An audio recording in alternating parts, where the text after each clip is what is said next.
Hello and welcome to Lake, a show about our beautiful city of Bellevue. I'm Robin Hasseth.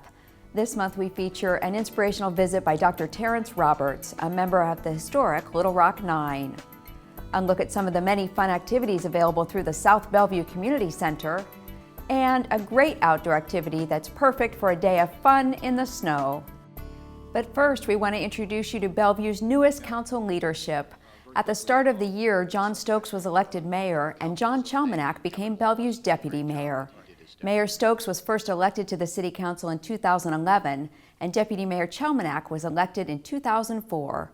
They will both serve 2-year terms. Now we share some personal reflections from Dr. Terrence Roberts, a man who found himself at the center of the civil rights movement in 1957, when he was among the first group of African American students to desegregate Little Rock Central High School. A federal court order at the time had called for the desegregation of schools, and angry protesters and Arkansas National Guardsmen tried to prevent him and fellow African American students from entering their school. The group made history as the Little Rock Nine. This year on Martin Luther King Day, Dr. Roberts came to Bellevue to tell their story and to share how Dr. King's legacy is still relevant today. We, the Nine, were locked out of that school for about a span of 3 weeks. At which point, the president did act. This is true. Although I don't want you confused about the acts of Eisenhower, okay? He did not act out of being a champion of civil rights. Far from it. But in any case, he did act. We got in, and then all hell broke loose because we had breached the citadel, and this was not tolerable. No way. So the message was either you leave voluntarily or we'll drag you out, dead or alive, doesn't matter. And so they came at us. We, the Nine, adopted a platform of nonviolence, which made sense for me. The very mention of nonviolence got my attention because I have never seen the efficacy of fighting. Fighting makes no sense to me whatsoever. And in fact, I had learned from my mom that fighting was not a human activity. You know how she reasoned? She said this. She said, Terry Roberts, she used to talk that way, Terry Roberts, you are an animal, this is true, but you are a human animal, and as such, you never have to fight. You have at your disposal tools to help you resolve conflict. You have the power of speech. You have brains. You can negotiate. You can compromise. You can share. You don't have to be like smaller animals, rats, cats, with small brains. Their default response is to fight. Why would you ever want to be a rat? Whoa, the imagery was so overwhelming. I said, oh no, not me. I'm going to be a human. I am not going to fight. Plus, I had heard the golden rule. You know that rule? Do unto others as you would have them do unto you. In fact, when I first heard that, I was in church. And the golden rule was mentioned, I jumped up off the pew. Hallelujah. Life's going to be grand. I'm not doing anything to anybody. Except the problem is, not everybody reads the rule. Or if they read it, they misinterpret it. Well, as a consequence, we were at risk. We walked into a den of people who didn't understand the principles and the nuances of nonviolence. They saw us simply as stationary targets, which meant I had to go to option 2, which is to run.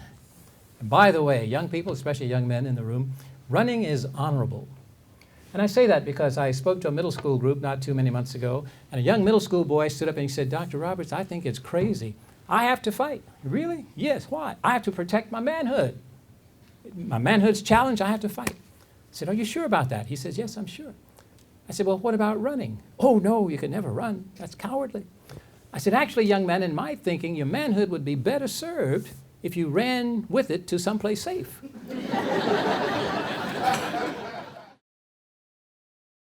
Next, a center that just celebrated its 10th anniversary may be one of Bellevue's best-kept secrets. Within the 40-acre Eastgate Park is the South Bellevue Community Center, a full-service fitness and recreation facility that even features an indoor climbing wall. As Director Brad Bennett explains, the fun there is moving in all directions, inside and out.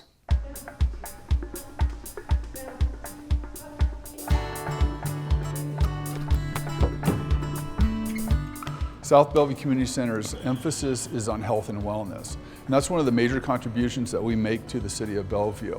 is that we provide a venue for people to improve their lifestyles through recreation, through fitness, through social interaction, and through education. We are in partnership with the Boys and Girls Clubs of Bellevue, and they provide the youth and teen programs, while the City of Bellevue provides the preschool, adult, aging adult, and family activities through special events. The fitness center at South Bellevue Community Center is 2,500 square feet and is made up of a variety of different types of fitness equipment. We have a wide range of cardio equipment, including cycles, treadmills, ellipticals. We also have a wide range of weight machines and a selection of free weight. South Bellevue Community Center focuses on people of all ages. We have an indoor play program in our gym Monday, Wednesday, and Friday mornings that allows children to participate in activities primarily geared for about 1 year old and up. We also have some social activities for aging adult population.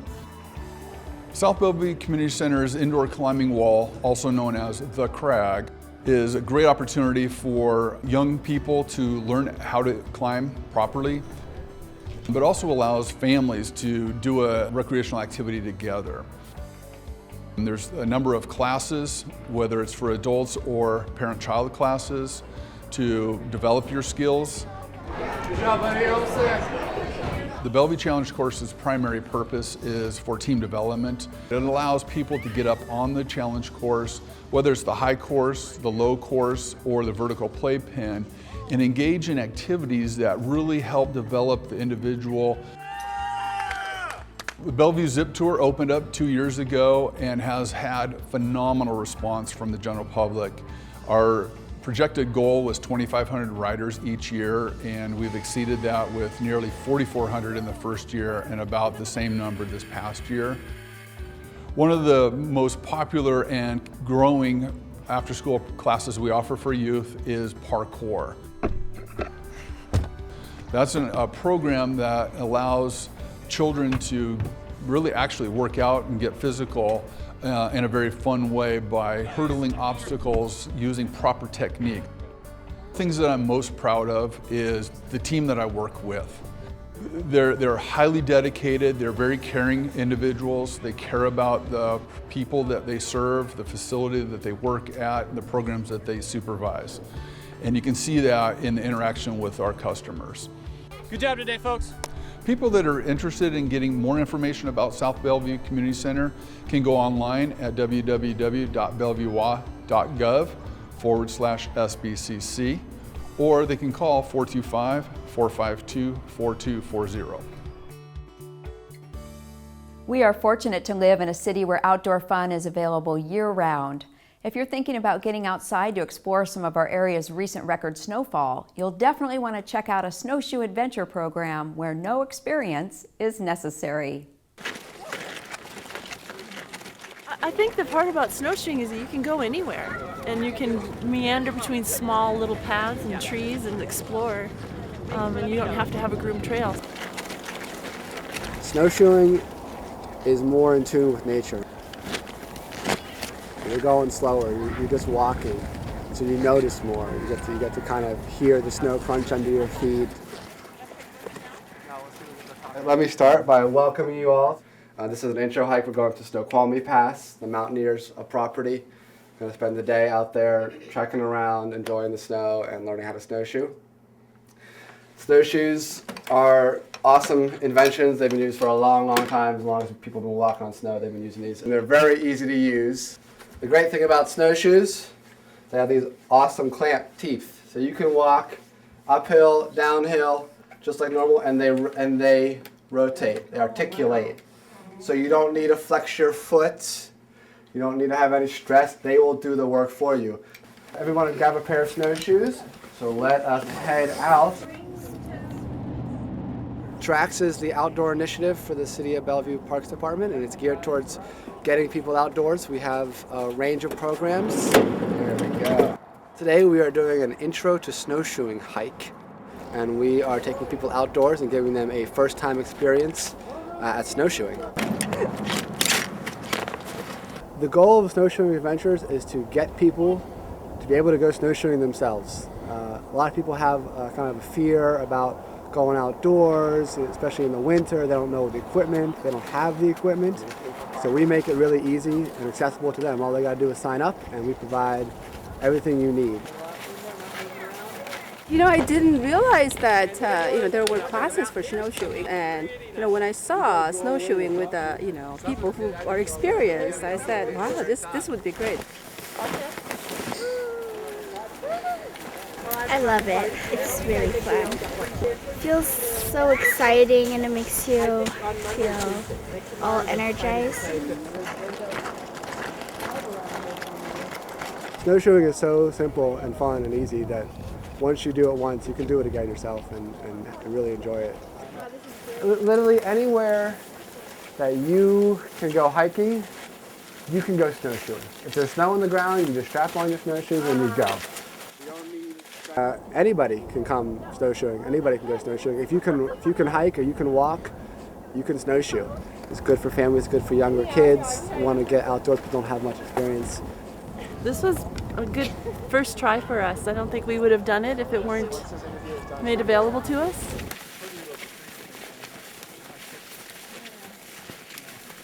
In comparison to all the other outdoor sports, it's actually quite reasonable to go out for a day, spend the whole day outdoors, and have a great experience. We make it as easy as possible. You show up and we take care of the rest, all the gear, all the transportation, and having 2 guides that have been up here before that know the area.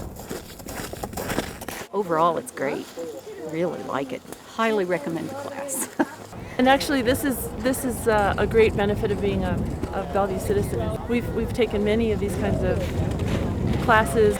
It's unimaginable that there's so many opportunities in just one little place. Next, get ready to mark your calendars for some great winter events. Enjoy the snow this winter with special family snowshoe hikes February 6th and 27th and senior snowshoe hikes February 9th and 23rd. Participants ages 7 and up can enjoy a day of beginning snowshoeing fun with great instruction for all levels of ability. The cost is just $10 to $15 for Bellevue residents and includes snowshoes and transportation. For more information, call 425-452-6883. On February 26th from 7:30 to 9 p.m., enjoy a park ranger-led night hike from the Lewis Creek Park Visitor Center. Experience a walk through the woods after dark and learn about some of the many different nocturnal species that call Bellevue home. The hike is for ages 5 and up, and the cost is $2 for residents or $3 for non-residents. Pre-registration is required on myparksandrecreation.com. For more information, call 425-452-4195. On February 27th from 10 a.m. to 12 noon, come to the Bellevue Botanical Garden and learn rain garden basics. See how you can use these to beautify your property and help protect local waterways at the same time. The class is $25 for residents or $35 for non-residents and will include a visit to the on-site rain garden for inspiration. Pre-registration is required at bellevuebotanical.org. For more information, call 425-452-2750. If you're looking for a great way to learn about our environment, take part in one of the many free environmental workshops offered in several locations through Bellevue Parks and Community Services, including Lewis Creek Park, Mercer Slough Nature Park, and Lake Hills Greenbelt. February topics include meadows, beavers, landfills, and more. For more information, call 425-452-4195. And on March 8th from 1 to 2:30 p.m., join family, friends, and neighbors for cultural conversations at Crossroads Community Center. This is a monthly event that invites women of all ages, faiths, and cultures to join in conversation. For upcoming topics and more information, visit bellevuewa.gov or call 425-452-7917. That's our February show featuring some of the reasons Bellevue is a great place to live, work, and play. We hope you enjoyed the show. I'm Robin Hasseth. Thanks for watching this edition of Lake to Lake.